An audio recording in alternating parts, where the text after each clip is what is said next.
Доброго дня, шановні. Good afternoon, dear guests. Good afternoon, dear participants. Thank you for you that you joined us today to participate in the discussion, which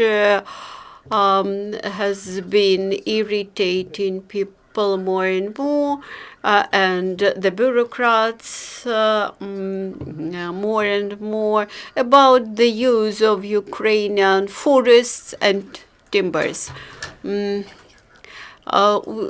During all the previous year, we tried to understand whether we should stop export of logs, timber logs, and now we will try to understand what's going on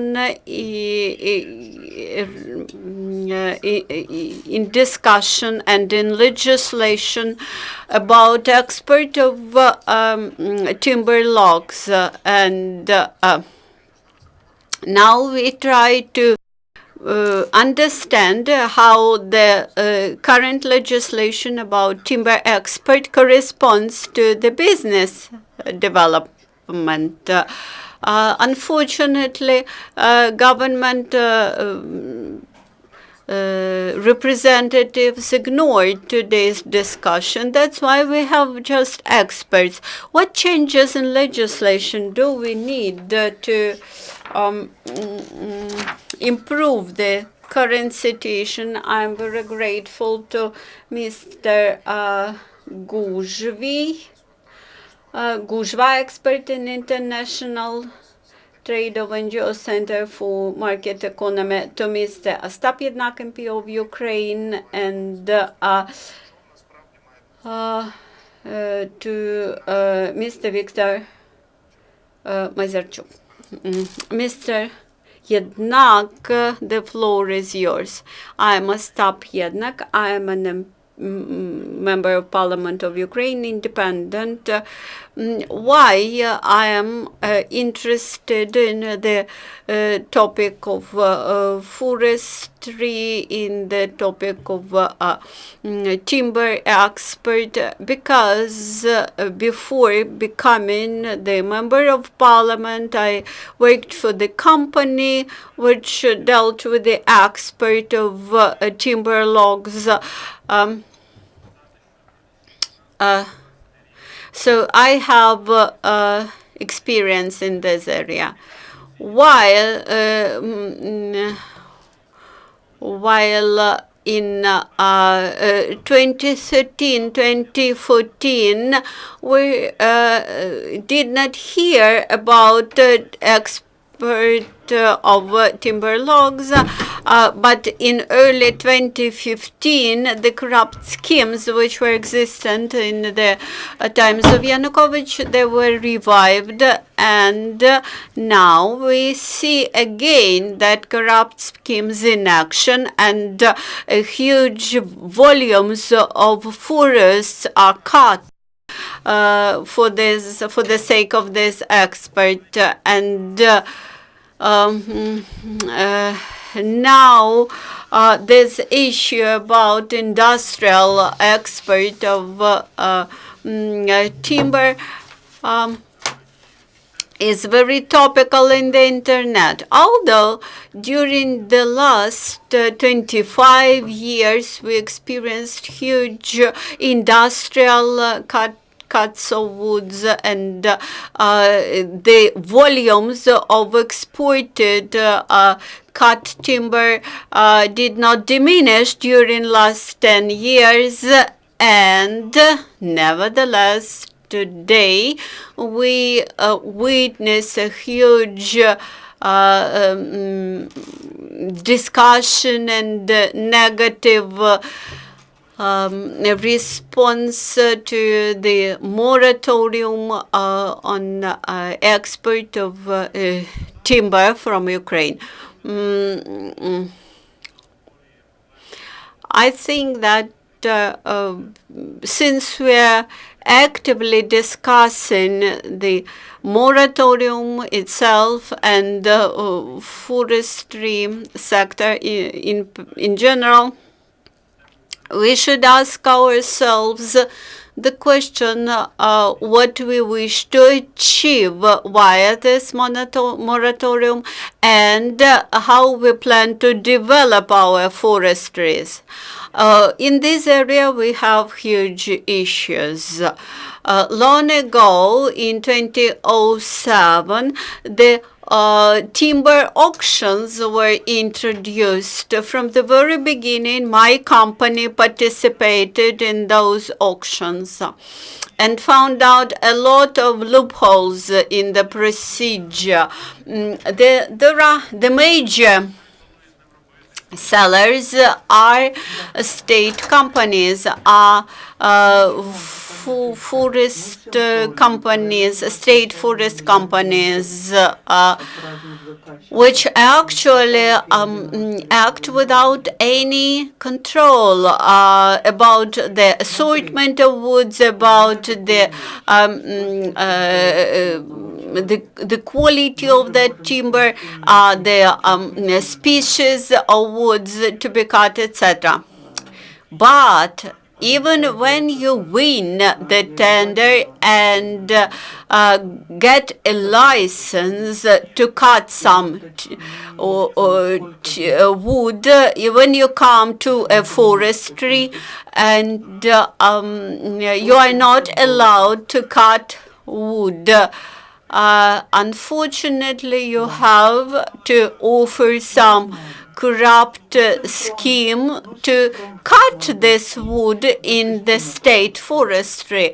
Thus, during all those years, we had built up this system, very corrupt schemes existing in timber cuts and timber export. And during the latest years, the state forest companies had found a loophole which is not covered by auctions.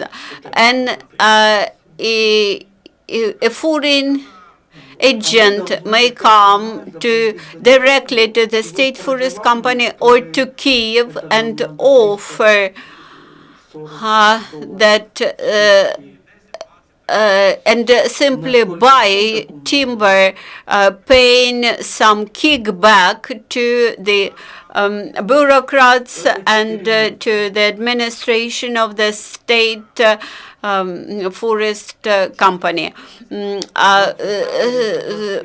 So all the best timber was exported, and the domestic market got just the worst timbers, worst timber logs, and all this via the cumbersome procedure of auctions. So each 3 months you had to get new license via auction, and due to this, development of the sector was very much braked, and Ukraine, of course, was an attractive destination for investment in timber processing. So in Ukrainian market, there was very corruption, toxic, and very unfavorable situation for business development. And when a group of MPs, chaired by Mykola Tomenko, offered to pass a moratorium for timber export in the parliament, I gladly joined this group of MPs.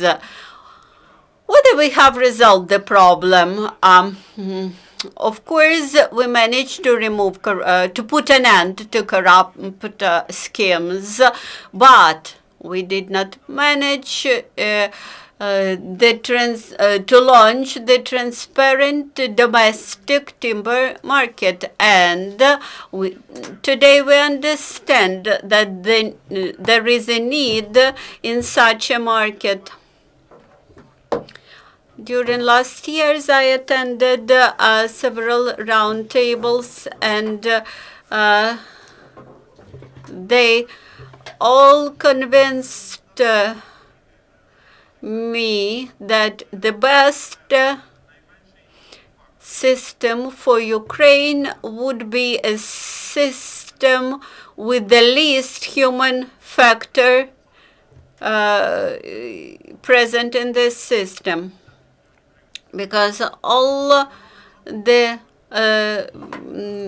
stocks, when they are part of this process, they accumulate billions of hryvnia or dollars, and due to this human factor.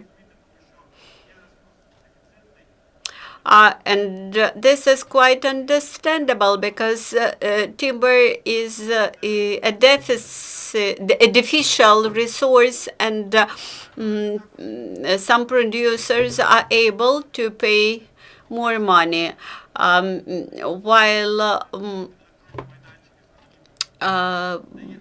this actually distorts the market. So what do we need? We do need identification for the buyers, who should demonstrate that they are timber processing companies. Then we should introduce responsibility for the timber suppliers, because state forest companies, they sometimes breach the contracts for timber supply. And this double action would allow to strengthen confidence in the market. Even in those oblasts, when they have electronic venues for auctions, they are hardly accessible for neighboring regions. Do you think that we should open our electronic auctions for expat companies or just for domestic companies? I think that the market should be based on the well-reputable platform like Prozora platform. Now, answering your question about domestic and expat companies.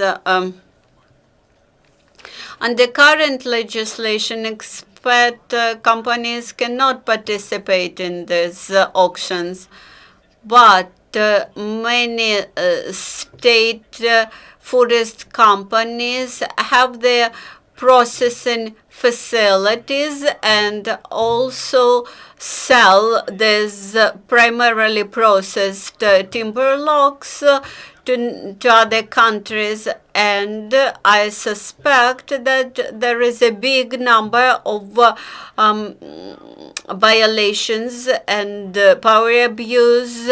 This brings us to idea that we should provide for foreign companies a possibility to get access to our domestic auctions and to buy directly from our domestic auctions. When in the market, we will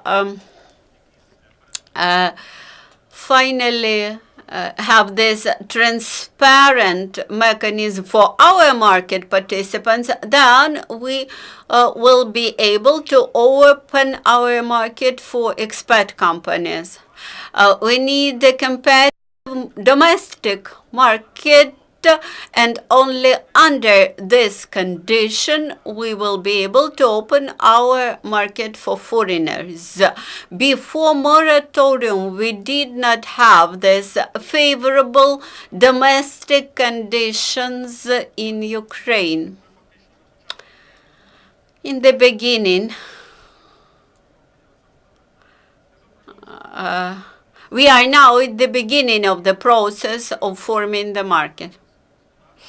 I would like to add a couple of words on a neighboring topic.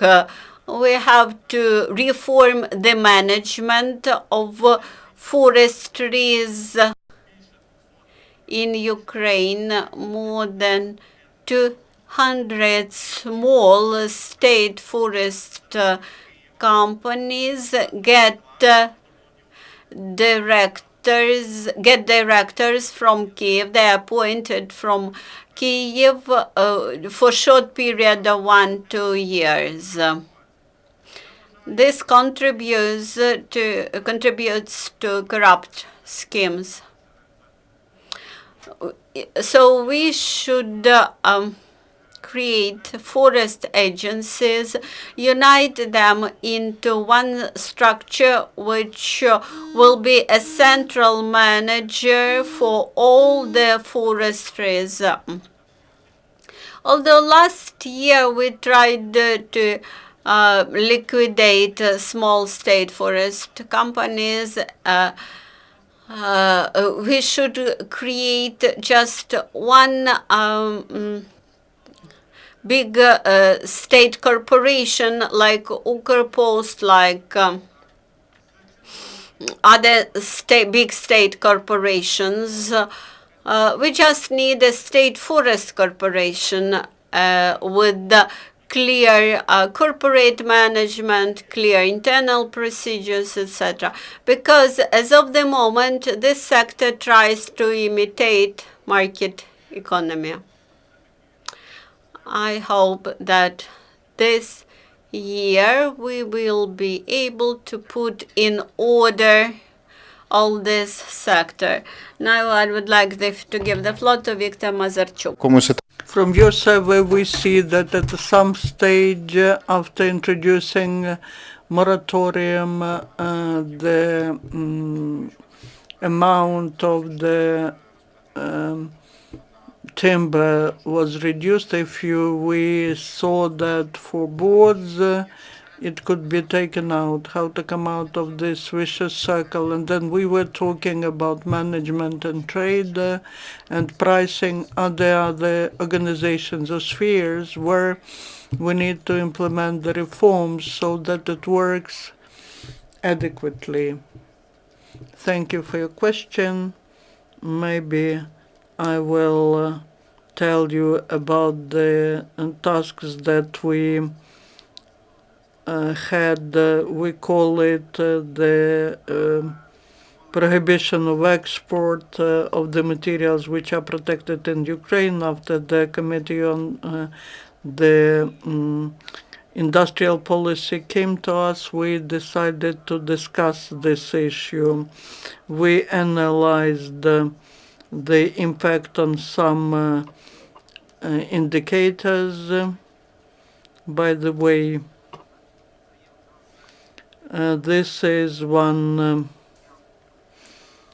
of the problems. When Ostap was talking, he mentioned that, and that is the problem that all the experts are talking about. The main problem here is corruption. Corruption in three basic segments.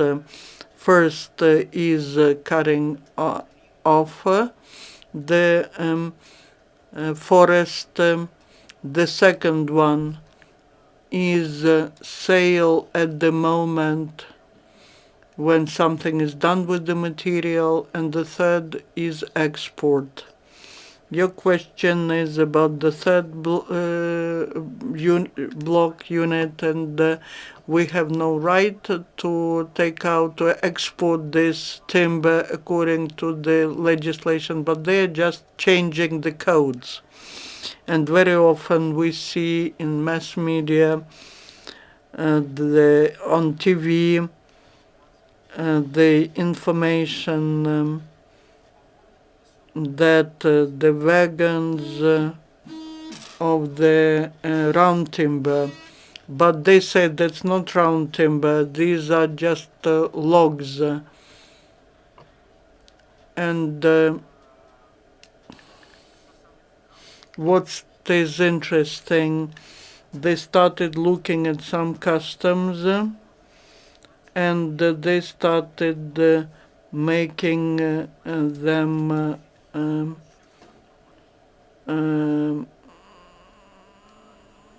the log, which is 7 meters long, the log could be only 2 meters long. This is the issue about corruption. But what is the market of timber materials in Ukraine? According to official statistics, 18 million cubic meters. According to unofficial statistical information, if we compare that with a similar country, Poland, the experts are talking about 40 million. 50% of the same segment of the market exists in shadow. So we understand that officially they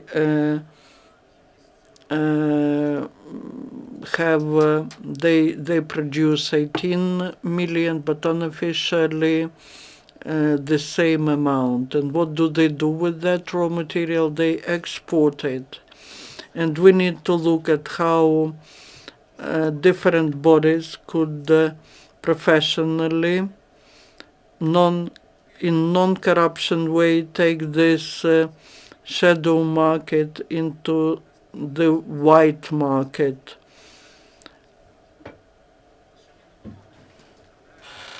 Our Ministry of Defense is also managing the forests, because there is a military forestries. I don't remember what are the amounts there, but they're huge. They sell, process the timber and export. And this way we were trying to analyze how the prices for export of such products are formed. These prices are 30, 40, 50% lower than in average in Ukraine. Who do they sell it to? Either to their own companies affiliated to the managers, or this is the system of corruption. We need to analyze export contracts and prices. The level of preparing, the level of processing, and the level of sale. What to do? Can we do? We need to, first of all, observe the law. If there is a corruption, and we see that, then we have to address this issue. Why the customs officer allows to export some good which is prohibited for export as something which is not prohibited. Maybe we need to introduce electronic systems of customs clearance with additional check for a risky product. How do they transport the timber? They can put a video camera which will register what's exported. Technically, it's not difficult. Probably the government doesn't have a political will for that. Unfortunately, we see it today that not a single representative of the government is present here so that we can discuss this issue. That's the problem. There are some problems which the government is not discussing, and I would like to thank the MPs, the experts, because they are raising this issue, and they are pressing the government to address this issue. I will step aside as to how European it is. The way how we can make this market function like it functions in Europe. One thing, some people say that it all corresponds to international rules and laws. Others say that it doesn't correspond. That is what we need to discuss. And I would like to thank the MPs because they changed the focus of their arguments. They switched from supporting national producer when it comes to prohibition of export of timber. They switched to environmental discussion. We do have the problem with environment protection. We have the problem, we remember the floods that were happening in Transcarpathia because there are no forests. Some villages and territories were flooded. This way, such a small segment, when we change our arguments,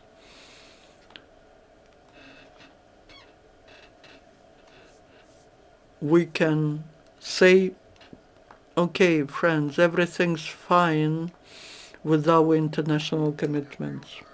Thank you.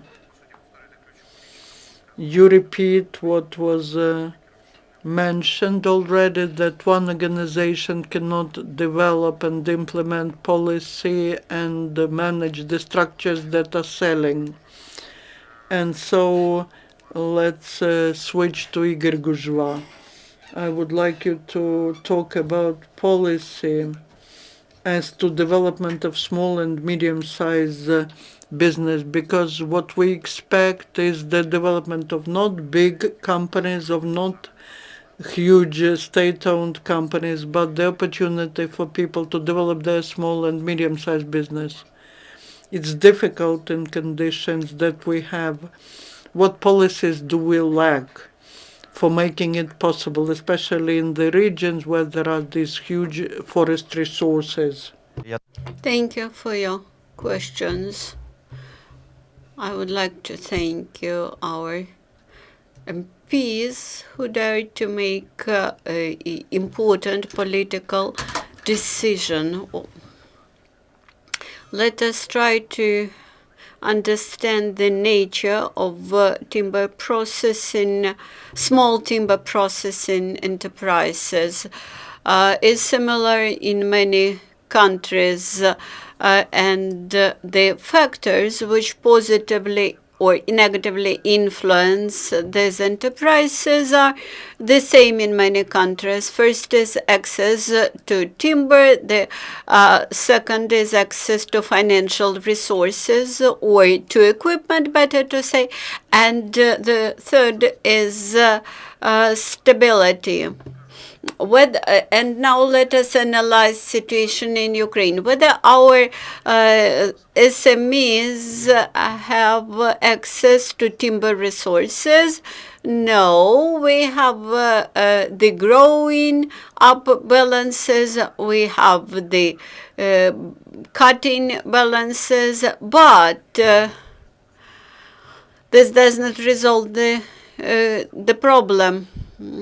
In Canada, in the United States, they also have moratorium for export of non-processed timber, and this is very positive for domestic producers. When we look at the European Union, we also see that they have very tough regulations about the use of non-processed wood. about access to financial resources and political stability, I should say that these are interconnected aspects, and we all know the situation which exists today. Verkhovna Rada had passed the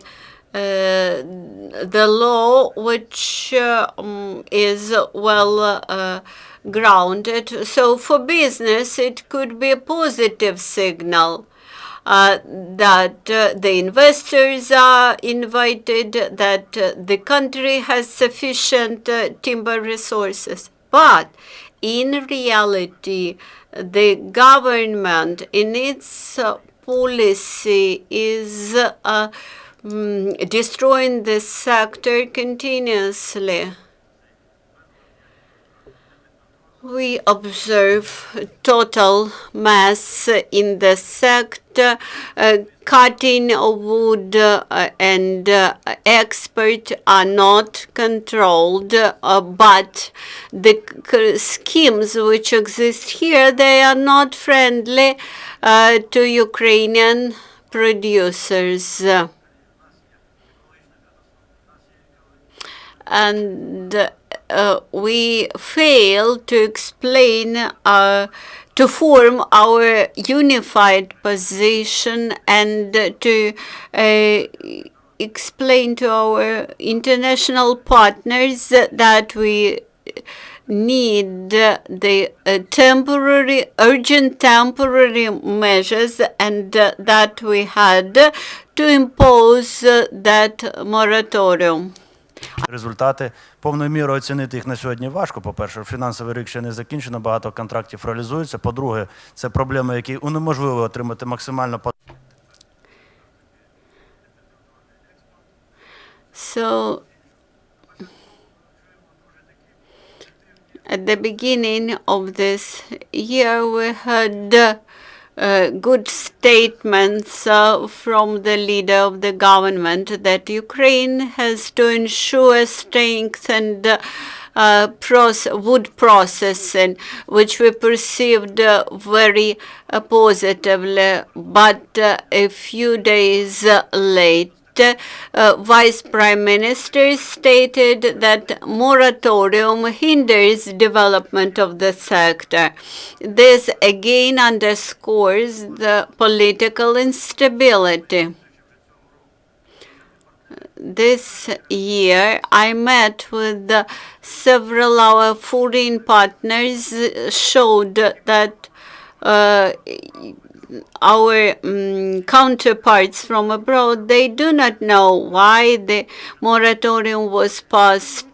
They do not know our grounds. They do not understand us.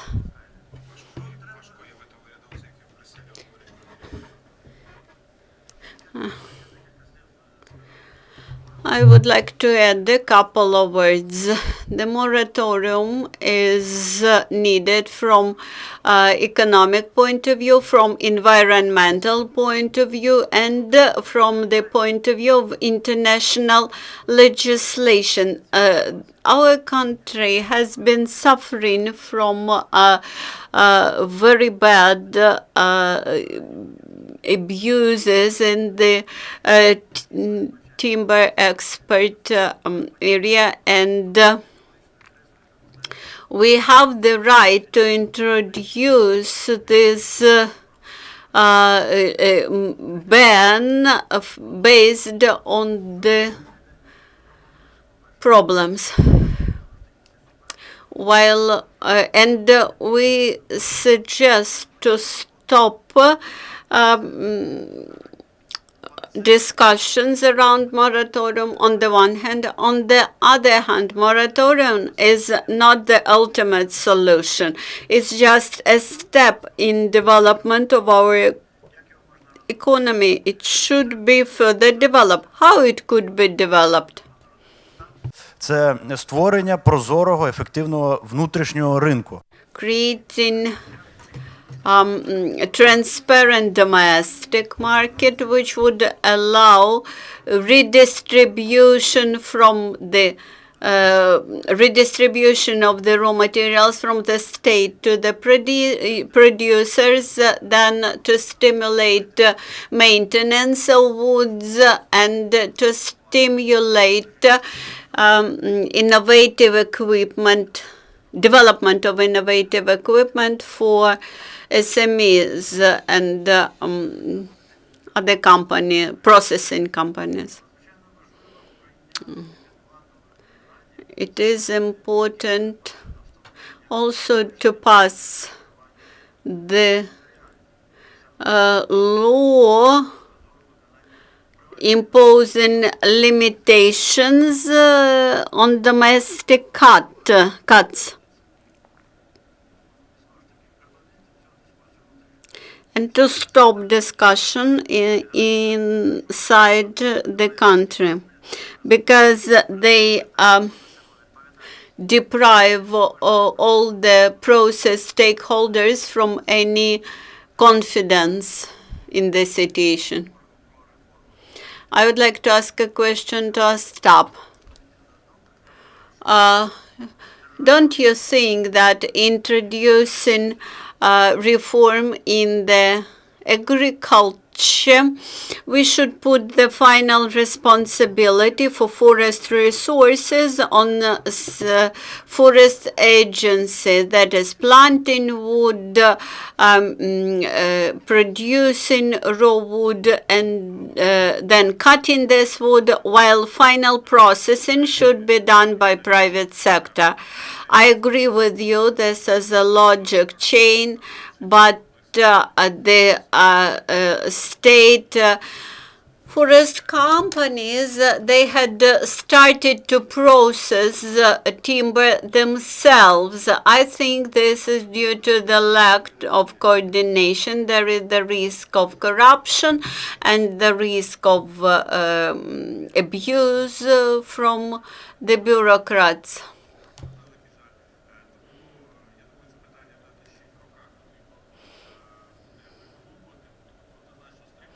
That's why I believe that this should be resolved soon. But we shouldn't be making any movements like close the companies or privatize them. Now, when there's no transparency and the market functions normally, once we are saying that this moratorium is temporary, then what could be the decisions approved that will help us move forward? Talking about the Verkhovna Rada, this year will pass laws which will make the responsibility for illegal cuttings more rigid. There are some very good drafts. We submitted one draft also, and the responsibility of civil servants will become more stricter. Talking about the market of timber, this year we need to change the legislation as to functioning of the timber market, electronic accounting for timber, and this will help follow movement of timber from forest to the ready product and functioning of the timber market. If we manage to do it on the Prozoro platform, that would be ideal. And all the sides are to be responsible for that, the suppliers and processors. If you have the questions, you're welcome. Perfect. Same question to you. What can realistically be done during the nearest half a year? We understand that the problems that we are talking about need very lengthy actions. This is related to export, to customs clearance. It would be logical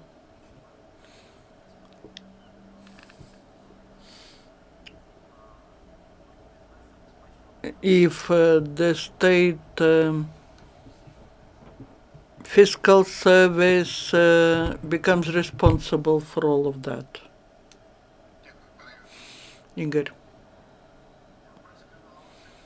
I mentioned that canceling the duty, import duty, strengthening economic borders to prevent non-controlled export of timber materials, and introducing the timber market so that there's responsibility for introducing transparent balances.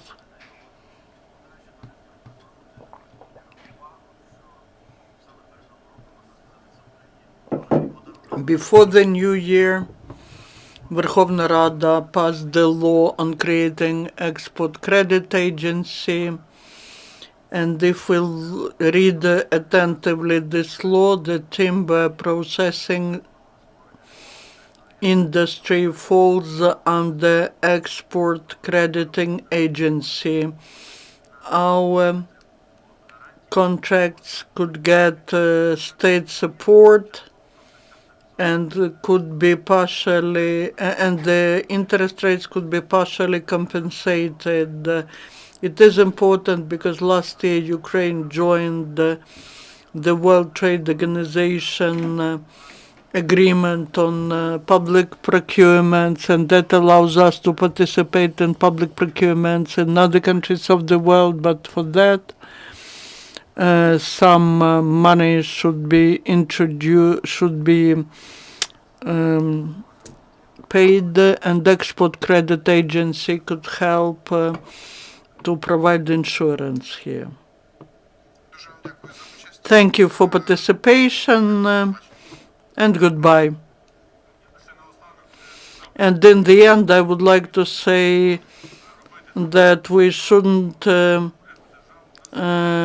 hope that the government will do everything. We have business that knows how to work in not so good conditions, and I understand that we do have the real modernization of this sector. Many companies in Transcarpathia and Volhynia and Cherkasy, Chernigiv region are re-equipping, and they are producing very good quality products. In Rivne Oblast, there were made more than 20 million investments into the modern equipment for timber cutting, and this will help us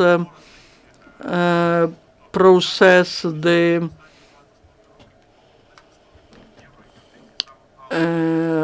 pine trees, and that means many new jobs. The entrepreneurs, they just say, give us some stability for work, don't change the rules every year in this market. And from myself, I would like to add,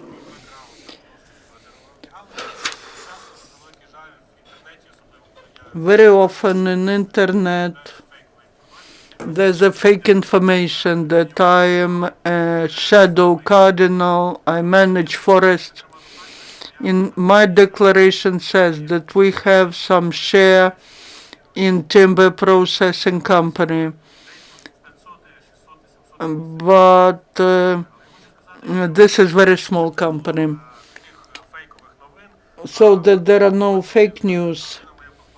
Last year my wife sold her share in timber processing company, so now we have nothing to do with timber processing companies. We have no interest in lobbying somebody's interest, and I would like to ask the mass media to be responsible, not to share fake information or not to manipulate the information which is in open access. Thank you.